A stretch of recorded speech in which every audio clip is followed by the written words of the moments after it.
bienvenue dans le Club Éco. Merci de nous rejoindre pour cette nouvelle émission que nous allons passer en compagnie de Vincent Chérel. Bonjour. Bonjour. Vous êtes le directeur de l'IFRIA Aquitaine. Avec vous, on va parler de formation, on va parler d'agroalimentaire. J'aimerais qu'on commence par la base, si vous voulez bien. Est-ce que vous pouvez nous présenter ce que c'est que l'IFRIA et quels sont son rôle, quelles sont ses missions? Tout à fait. Donc l'IFRIA, ça veut dire Institut de formation régionale des industries alimentaires, qui est une structure créée par les branches professionnelles.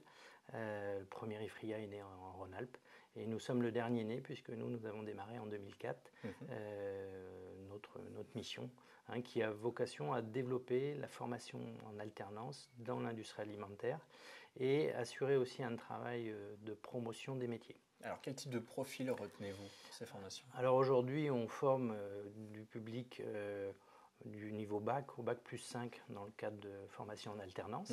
Exclusivement de l'alternance? Non, puisqu'on développe aussi depuis 3-4 ans, vraiment particulièrement, des formations en direction des publics demandeurs d'emploi et salariés. Et ça, c'est une mission qui est arrivée, qui s'est développée au fur et à mesure des années par rapport aux besoins recensés par les entreprises.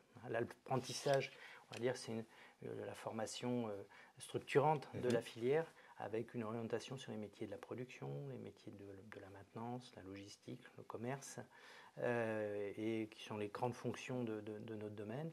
Et puis, voilà, on s'est rendu compte aussi que les entreprises voulaient avoir des choses très spécifiques, un peu plus spécifiques que par l'alternance, où on vise des diplômes, mais là, des formations spécifiques de type CQP, par exemple, certificat de qualification de la branche, ou formation vraiment très très adaptée en vue de l'emploi notamment. D'accord, ce qui veut dire que les entreprises viennent vous voir en disant j'ai tel type de besoin, est-ce que vous avez un profil qui pourrait coller, une formation qui pourrait coller? Alors une particularité, vous pourrez créer une formation peut-être on peut créer des formations, c'est ce qu'on fait tous les ans.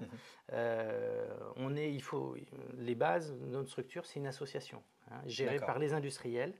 Nos administrateurs sont des industriels régionaux. C'est la filière qui s'est vraiment groupée. C'est la filière qui s'est groupée et ça a été initié il y a 10 ans par l'ARDIA, l'Association régionale des industries agroalimentaires, et le Conseil régional qui nous ont lancé, on va dire.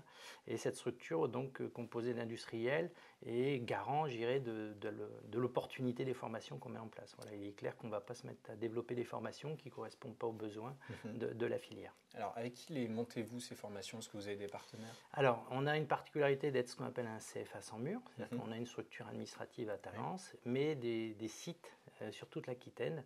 Donc, que ce soit des lycées professionnels, des lycées agricoles, des écoles de commerce, écoles d'ingénieurs, qui accueillent nos promotions. Et donc, on confie à nos partenaires pédagogiques la réalisation de la formation. Par exemple, on prend un BTS maintenant, ce que l'on fait à Libourne. On va confier une quinzaine de jeunes à ce centre au lycée. Et puis, nous, on va être sur tout le travail en amont, c'est repérer les candidats, les mettre en relation avec les entreprises, puisque les entreprises nous expriment des besoins. Et on est vraiment dans cette adéquation entre un profil ou du moins un besoin cité par une entreprise et un profil de jeunes qui arrive avec une envie, un projet professionnel, parfois un secteur. Il y en a qui ne veulent pas travailler dans un secteur, plus dans un autre. Voilà, on est dans une région riche au niveau diversité d'activités et on arrive à trouver, je dirais, des solutions pour l'ensemble de ces jeunes. On place aujourd'hui, on va dire, presque 90% des jeunes qui sont aujourd'hui dans nos formations. C'est ce que j'allais vous demander justement, dans la mesure où l'offre de formation est quand même particulièrement bien adaptée, a priori aux besoins des entreprises. Elle les sélectionne, elle les embauche dans la foulée. Quel est le taux d'insertion à peu près? Vous dites 90%? On est sur 80% d'insertion à 6 mois.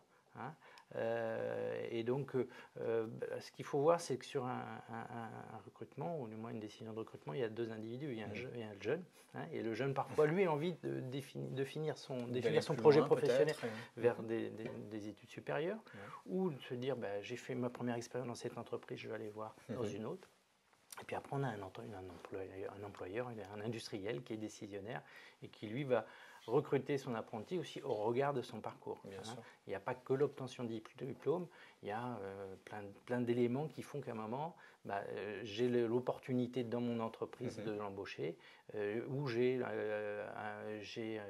des opportunités à moyen terme, donc je vais lui proposer quelque chose et puis je vais l'intégrer dans mon entreprise. Mais il est clair que nos industriels ont une logique d'anticipation de leurs besoins en compétences. On est vraiment plutôt sur un apprentissage très, je dirais, lié sur la GPEC, plus sur la GPEC que, vient dire, un apprentissage comme une habitude.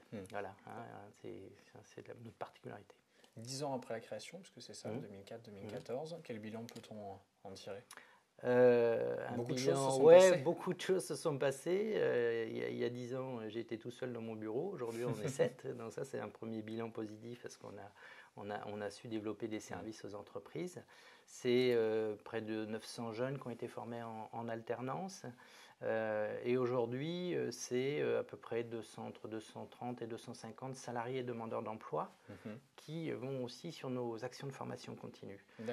Et donc, on a fait évoluer notre offre de formation. Où, au début, on était vraiment sur la formation initiale, diplômante, sur des circuits, des parcours longs. Et aujourd'hui, on est vraiment sur de l'adaptation de parcours par rapport à d'autres publics. On a des publics aujourd'hui qui ne veulent pas partir sur une formation longue de 2 ans. Voilà. On est aussi sur des publics qui ont intégré aujourd'hui la notion de reconversion professionnelle, de parcours. Voilà, on nous a dit plus qu'un métier. Voilà, on ne fait plus qu'un métier où on a des envies. Et aujourd'hui, on a des publics qui viennent vers nous avec un vrai projet à 35-40 ans en nous disant mais qu'est-ce que vous pouvez nous proposer? Donc c'est à nous d'essayer d'apporter mettre en relation ce projet et puis voilà. Donc actuellement, par exemple, on prépare pour une grosse société de négo sur Bordeaux d'ici 3 semaines, un mois, un parcours pour 12 opérateurs régleurs sur ligne de conditionnement. Donc c'est pour les grands chais de France, pour le citer. Voilà, donc partenariat avec Pôle emploi, recrutement avec le pôle emploi local et délocalisation de la formation dans l'entreprise. Avec nos formateurs. Les stagiaires sont déjà dans l'entreprise en formation et on se sert aussi du support de l'entreprise comme un support pédagogique. Bon, c'est finalement un point positif, ce sera ma dernière question. La filière embauche. La filière embauche, avec des secteurs qui vont plus ou moins bien, on va dire. Prenez le secteur de la viande, c'est un secteur qui annonce aujourd'hui des recrutements sur les 2-3 prochaines années au niveau national de près de 5000 emplois. L'industrie agroalimentaire, de manière générale, au niveau national, c'est 17 000 emplois en renouvellement par an. Donc on est sur un secteur, si on prend les 20 dernières années, qui est constant sur l'Aquitaine en termes de population active. Si on compare à l'industrie, c'est moins 17% pour l'industrie. L'industrie agroalimentaire, on est à peu près stagnant. Donc on n'a jamais connu de période d'euphorie de l'emploi. On est sur des structures qui sont, renouvellement, croissance modérée. Demain, le développement économique a une croissance de 2%. On ne va pas consommer beaucoup plus de yaourts ou de produits alimentaires. On va aller peut-être vers d'autres biens de consommation. Après, aujourd'hui, on a des entreprises qui peinent malgré tout. On a un combat entre les distributeurs et les industriels qui est un petit peu compliqué, qui réduit les marges. Donc voilà, et pour certains secteurs, c'est un peu plus compliqué. Mais globalement, il y a des opportunités d'emploi. Tous les ans, nous, on a des offres qui ne sont pas pourvues, faute de candidats. La région est grande. Il y a des entreprises dans le milieu rural, beaucoup. L'industrie agroalimentaire n'est pas concentrée. Voilà, on a des belles entreprises qui ont une renommée nationale, voire internationale dans notre région. Donc, il y a des opportunités. Bon, et le message est passé, sachez-le. Merci beaucoup, Vincent Chérel, d'avoir participé à cette émission. Merci. Merci à vous d'avoir suivi le Club Éco de la Tribune Objectif Aquitaine. Rendez-vous très vite pour une nouvelle émission. Passez une excellente journée. À bientôt. Au revoir.